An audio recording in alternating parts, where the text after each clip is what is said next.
अस्सलामुअलैकुम दोस्तों, ये वीडियो बनाने का मकसद किसी की दिल आज़ारी करना नहीं बल्कि आप लोगों के चेहरे पर खुशी लाना है। अगर वीडियो अच्छी लगे तो चैनल को सब्सक्राइब करके वीडियो को लाइक कर दें, शुक्रिया। एक हिंदू और ईसाई सहरा में भटक गए। दूर एक मस्जिद नजर आई। हिंदू बोला, देखो वो मस्जिद है, अगर हम खुद को मुसलमान जाहिर करेंगी तो वहां से हमें खाने को कुछ मिल सकता है। मैं अपना नाम अहमद बताऊंगा। मगर ईसाई ने खुद को मुसलमान जाहिर करने से इनकार कर दिया। मस्जिद के इमाम ने दोनों का खुश दिल्ली से इस्तकबाल किया और नाम पूछा। हिंदू, मेरा नाम अहमद है। ईसाई, मेरा नाम माइकल है। इमाम साहब ने एक शख्स को बुलाया और कहा, माइकल के लिए कुछ खाने को लाओ। फिर हिंदू की तरफ मुखातिब हुए और कहा, और सुनाएं अहमद साहब, रोजे कैसे गुजर रहे हैं। एक साहब ने होटल मैनेजर से वेटर की शिकायत की, आपके वेटर तो बहुत ही बदतमीज हैं, बार बार बुलाने पर भी नहीं आते। मैनेजर ने गाहक से माफी मांगी और वेटर को बल्ला कर डांटने लगा, अहमक, बेवकूफ, नालायक, साहब कब से कुत्ते की तरह भौंक रहे हैं और तो है कि सुनता ही नहीं। अगर तेरी सर्विस का यही हाल रहा तो कौन गधा यहाँ आएगा। मरीज में बहुत खुश रहता हूँ, नींद सुकून की आती है, जिंदगी में अमन ही अमन है, हर काम में दिल भी लगता है, कोई परेशानी नहीं है। ऐसा क्यों है डॉक्टर? डॉक्टर, मैं आपकी बीमारी समझ गया हूँ, आपकी जिंदगी में विटामिन सी की कमी है। एक पठान जब भी कपड़े धोता उस दिन जोर की बारिश हो जाती। एक दिन तेज धूप थी, पठान ने शकर किया और सरफ लेने चला गया। पठान दुकान में दाखिल हुआ ही था कि जोरदार बादल गरजा। पठान बाहर निकला और आसमान की तरफ मुंह करके बोला, खुदा, हम तो बिस्किट लेने आया है। पप्पू बबली के साथ चपस खा रहा था। बबली, क्या महसूस कर रहे हो पप्पू, तुम मुझसे ज्यादा तेज खा रही हो। एक सरदार पीसीओ में गया, अपना मोबाइल निकाला, कॉल की और बाहर आ गया आदमी। सरदार जी, जब कॉल मोबाइल से ही करनी थी तो पीसीओ आने की क्या जरूरत थी। सरदार, ओ यार, मेरे दोस्त ने कहा था पीसीओ से कॉल करना सुस्ती पड़ेगी। शौहर जुमा की नमाज पढ़कर आया तो खुशी खुशी बीवी को उठाकर झूमने लगा। बीवी, किया मौलाना साहब ने आज रोमांस पर तकरीर की है। शौहर, नहीं मौलाना साहब ने कहा कि जो बंदा दुनिया में अपनी तकलीफ खुशी खुशी उठाता है वो सीधा जन्नत में जाएगा।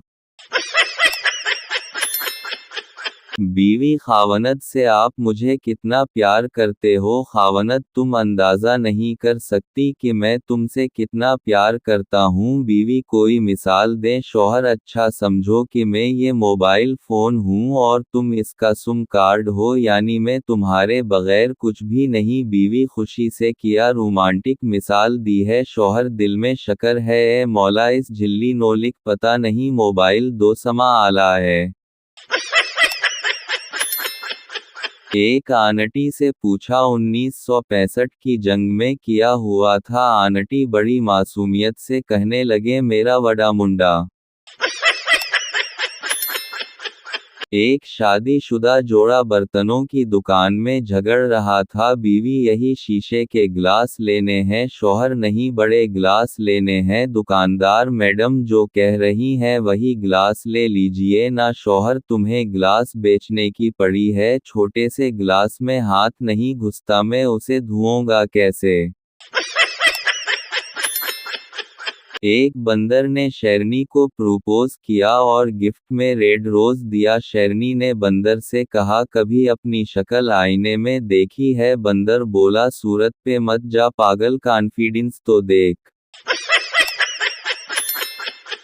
प्रोफेसर, हर मर्द की कामयाबी के पीछे औरत का हाथ होता है, आपका इसके बारे में क्या ख्याल है। शागिर्द, सर जी, हमारा ख्याल है कि हमें पढ़ाई में वक्त ज़ाया किए बगैर औरत की तलाश करनी चाहिए। अगर बच्चों की दुआ कबूल होती तो कुछ टीचर लनगड़े होते, कुछ टीचर मर गए होते और पूरा पूरा साल स्कूल बंद रहता। फीस माफ़ी की दरखास्त बुखिदमत जनाब हेड मास्टर साहब, गवर्नमेंट हाई स्कूल जनाब। आला बात ये है कि मेरे अब्बू ने मुझे फ़ीस के लिए 800 रुपए दिए थे। 400 रुपए की दोस्तों के साथ फिल्म देख ली, 150 रुपए के बोतल और समोसे खा लिए, 50 रुपए का आपकी बेटी को इजी लोड करवाया, 200 रुपए इंग्लिश वाली मस पर शर्त हार गया। मैं समझता था कि उनका रियाजी वाले सर के साथ चक्कर है, पर उनका तो आपके साथ भी चक्कर है। अब आपके पास दो ही रास्ते हैं, या तो मेरी फीस मुआफ कर दें या फिर आपका राज फाश। आपका फरमानबरदार पप्पू। 70 साल का बाबा अपनी बीवी से, मैं तुम्हारे लिए चांद तारे तोड़ लाऊंगा, बीवी आराम नाल बैठ जा, दंदा नाल रोटी तोड़ी नहीं जानदी, वड़ा आया तारे तोरन वाला। एक आदमी आधी रात के वक्त एक वीरान गली से गुजर रहा था। अचानक उसने एक मकान में से बातों की आवाज आती सुनी। कोई शख्स किसी दूसरे शख्स से कह रहा था, नहीं नहीं, पहले बाजू काटू गला बाद में काट लेना। इतना सुनना था कि इस आदमी ने दौड़ लगा दी और सीधा नजदीकी पुलिस चौकी पहुंच गया और जाकर सारी बात बताई। जब पुलिस उस आदमी के साथ उस मकान में पहुंची तो अंदर दो दर्जी बैठे कपड़े काट रहे थे। पप्पू नर्स को हॉस्पिटल में पैल रहा था। नर्स चलाकर बोली, आह दर्द हो रहा है। पप्पू बोला, साली खुद वहाँ इंजेक्शन लगाती है जहाँ छीद ही नहीं है और तुझे छीद में दर्द हो रहा है।